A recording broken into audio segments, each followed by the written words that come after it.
Эерэг харилцаа нь хүний эрх чөлөөний тухай хуультай холбогдох нь хүний эрх чөлөөний тухай хуулийн 14-р зүйлийн 2-т зааснаар хүнийг үндэс, угсаа, хил, арсны өнгө, нас, хүйс, нийгмийн гарал, байдал, хөрөнгө чинээ эрхэлсэн ажил, албан тушаал, шашин шүтлэг, үзэл бодол, боловсрлоор нь ялгуурлан гадуурхаж үл болно. Хүн бүр эрх зүйн этгээд байна. 19-р зүйлийн 3-т зааснаар хүн эрх чөлөөгөө эдлэхдээ үндэсний аюулгүй байдал бусад хүний эрх чөлөөг хохироож нийгмийн хэв журмыг гажуудуулж болохгүй. Энэ хуулийн утга нь хэнийг ч ялгуурлан гадуурхаж болохгүй. Эрх чөлөөгөө эдлэхдээ бусдын эрхийг зөрчиж болохгүй гэж заажээ.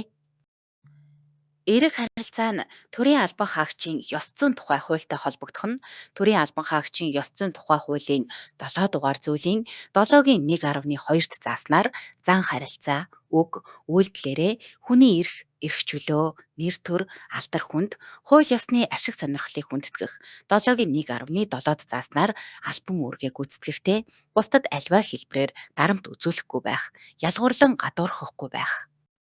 3.1.3-а зааснаар төрийн үйлчилгээ үзүүлэхдээ хүнийг үндэс, угсаа, хил, арсны өнгө, нас, хүйс, нийгмийн гарал байдал, хөрөнгө чинээ эрхэлсэн ажил, албан тушаал, шашин шүтлэг, үзэл бодол, боловсрал, эрүүл мэндийн байдал, бэлгийн хандлагаар нь ялгуурлан гадуурхахгүй байх 3.1.3. Б зааснаар гендрийн ялгуурлан гадуурхалд бэлгийн дарамт үзүүлэхээс ангид байх гэжээ.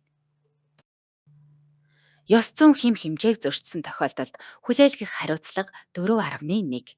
Төрийн албан хаагчийн ёс зүйн хэмжээг зөрчсөн үйлдэлийг ёс зүйн зөрчил гэнэ. 4.2. Төрийн албан хаагчийн ёс зүйн хэмжээг зөрчсөн төрийн албан хаагчид зөрчлийн шинж байдлыг харгалзан ёс зүйн дараах хариуцлага хүлээлгэнэ. 4.2.1.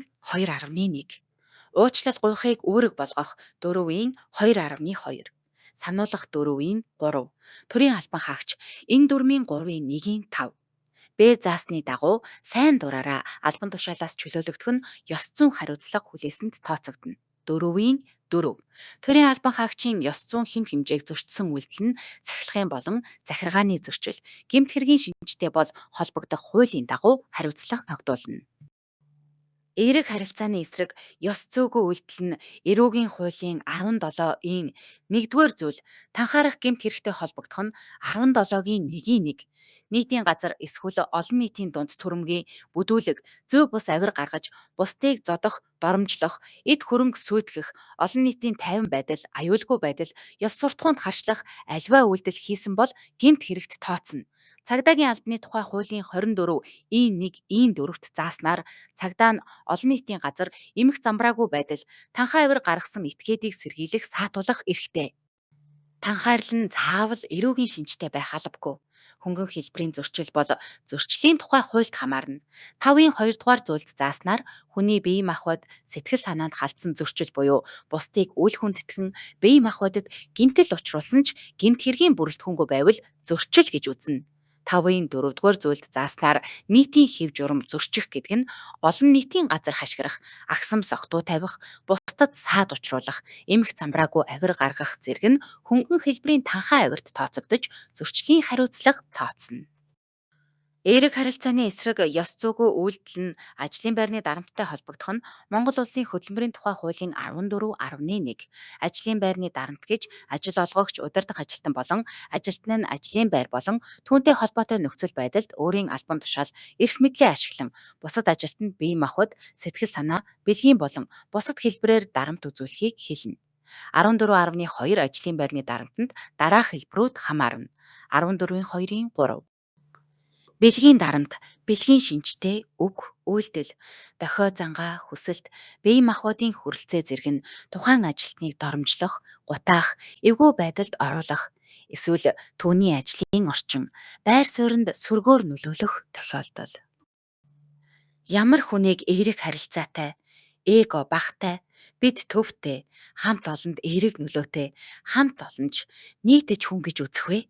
Хүний сэтгэл зүй, нийгмийн, бие махбодын хил хязгаарыг давдаггүй буюу хүнд хэтэрхий төхөж, биед нь хүрдэггүй, хин нэгнээс байнга ямар нэг юм гуйж, шахаж, шаардаж, бусдаас хамааралтай байдаггүй. Хин нэгний хажууд тухайн хүний дургүй зүйлийг нь хийдэггүй, хин нэгний хийж байгаа зүйл болон дуртай зүйлийг нь болиулж хязгаарлагдаггүй. Хувь хүний эд зүйлсэд болон орчинд нь дураараа халддаггүй. Хэн нэгний шийдвэр гаргах, сонголт хийх эрхэд халддаггүй. Төрийн албан хаагчийн ёс зүйн дүрм, зарчим, нийтлэг хэм хэмжээ, шаардлагыг баримталж зөв боловсон төв харилцдаг. Өөрөөр хэлбэл зөв боловсон төв харилцаатай мөрөөрөө байж байдаг хүнийг эго багтай, бид төвтэй, хамт олонд эерэг нөлөөтэй, хамт олонч, нийтж хүн гэж үзэх бүрэн боломжтой юм.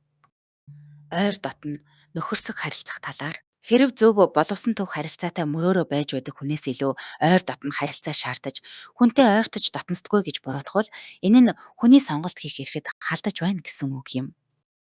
Учир нь хүн бусдыг хүн чанар, аливаа зүйлд хандах хандлага, биеэ авч явж байгаа байдал, үзэл бодол гих мэд бүхий л зан чанарыг нь сайн таньж мэдсэний эцэст өөрийн сэтгэлд нийцэж байвал найз нөхөд, эгч дүү, ах дүүгийн хэмжээнд ойр дотно харилцах хүнээ өөрөө сонгодог. Ямар хүнийг сөрөг харилцаатай, хамт олонд сөрөг нөлөөтэй, би төв эго ихтэй нийтж биш, хамт олонч биш хүн гэж үзэх вэ? Хүнтэй нийтэц, нөхөрсөг, ойр дотно харилцаж байгаа нь энэ гээд хүний сэтгэл зүй, нийгмийн, бие махбодын хил хязгаарыг зөрчдөг буюу хүнд хэтэрхий дөхөж биедэнд хүрдэг хин нэгнээс байнга ямар нэг юм гуйж, шахаж, шаардаж, бусдаас хамааралтай байдаг. Хин нэгний хийж байгаа зүйл болон дуртай зүйлийг нь болиулж хязгаарладаг. Хүний эд зүйлсэд болон орчинд нь дураараа халтдаг. Хэн нэгний шийдвэр гаргах, сонголт хийх эрхэд халтдаг. Нээлттэй, чөлөөтэй, өөрийнхөөрөө байгаа нь энэ гээд хэн нэгний хажууд тухайн хүний дургуй зүйлийг нь хийдэг. Бүдүүлэг үг, бүдүүлэг үйлдэл, бүдүүлэг зүй бус авир гаргадаг. Өөрт нь гим хийгээгүй байхад хэн нэгнийг элдвээр ярьдаг. Тоглоом тохуу хийж байна гэсэн нэрийдлэр хил амаар доромжилдаг. Өөрөөр хэлбэл бусдад үргэлж төвөг удаж амьдардаг хүнийг сөрөг харилцаатай, хамт олонд сөрөг нөлөөтэй, нийтж биш, хамт олонч биш хүн. Бусдын хувийн орон зай, эрх, тав тухайг боддоггүй, зөвхөн өөрийгөө боддог. Би төв эго, асар өндөртэй хүн гэж үзэх бүрэн боломжтой.